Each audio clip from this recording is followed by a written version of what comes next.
Brief history of the Three Kingdoms. The charismatic healer Zhangju founded the Way of Peace, a religious alternative to Han rule. Zhangju used faith healing and the confession of sins to build a massive, loyal following. He prophesied that the blue sky of Han would be replaced by the yellow sky of peace. Followers were organized into clandestine military units known as Fang across northern China. The planned national uprising was betrayed by a disciple, forcing the rebellion to launch prematurely.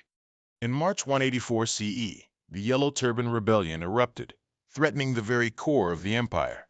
Though the Han government suppressed the main forces by 185 CE, the state was fundamentally transformed.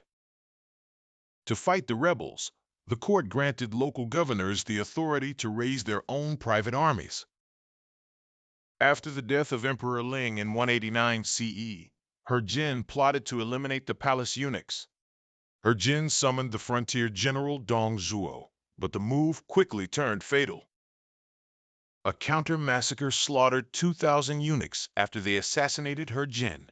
Dong Zhuo occupied the capital and installed the 8-year-old Emperor Xian as a puppet. Dong Zhuo raised Luoyang and forced the relocation of the capital to Chang'an. A coalition of regional leaders rose to oppose Dong Zhuo, but quickly fractured into rival warlords. In 196 CE, Cao Cao secured a unique advantage by providing refuge to the fugitive emperor. This allowed Cao Cao to command the warlords under a veneer of imperial legitimacy. In 200 CE, Cao Cao faced his greatest rival, Yuan Shao, at the pivotal Battle of Guandu. Despite being outnumbered, Cao Cao launched a daring night raid against Yuan Shao's grain depot.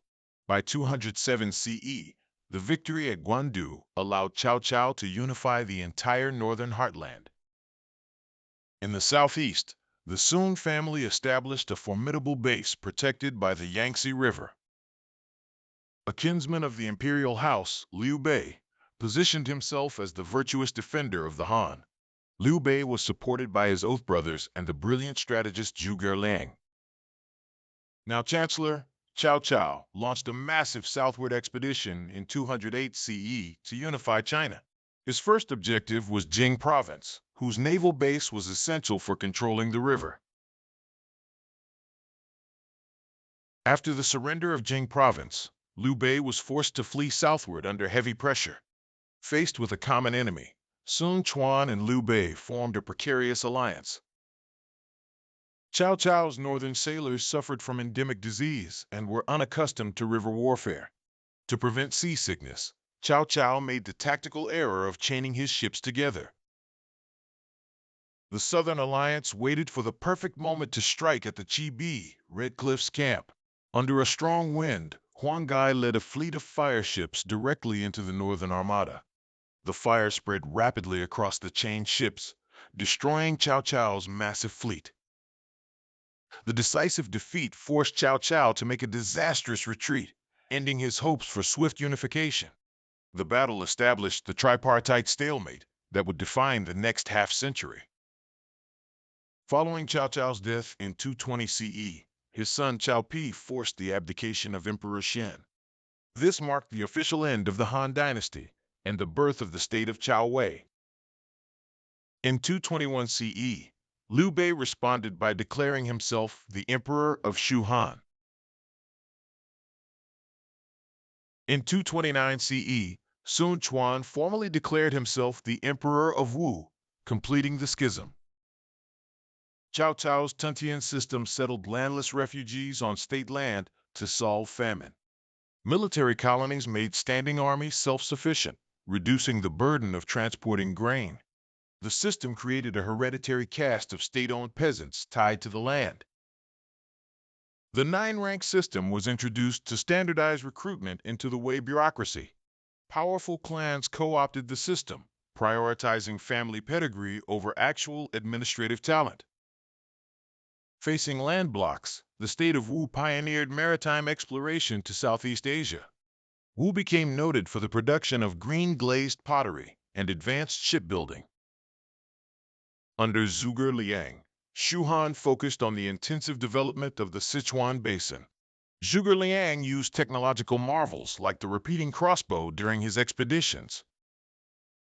The Wei General Sima Yi used defensive brilliance and rugged terrain to exhaust Shu's supply lines. After Zhuge Liang's death in 234 CE, the strategic initiative shifted back toward the north. To lull his rivals into complacency, Sima Yi feigned illness for years within the Wei court. In 249 CE, Sima Yi launched a lightning coup at the Gyoping tombs, securing absolute control. The Sima clan consolidated power through the public assassination of the Wei emperor, Cao Mao. In 263 CE, General Deng Ai performed a nearly suicidal trek through the Yinping Mountains.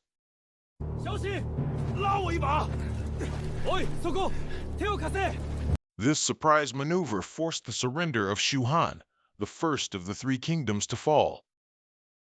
In 266, Sima Yan forced the last Wei ruler to abdicate and founded the Jin dynasty. Eastern Wu decayed under the tyranny of Sun Hao, who alienated his own aristocracy. In 280 CE, Jin launched a massive, multi-pronged invasion to finalize the unification of China. Upon the capture of Jianye, Sun Hao surrendered, officially concluding the Three Kingdoms period. The 280 CE census reported a 70% drop in population since the peak of the Han.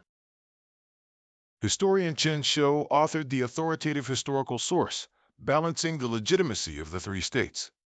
Figures like Guan Yu were deified, cementing the period's legacy of loyalty and righteousness.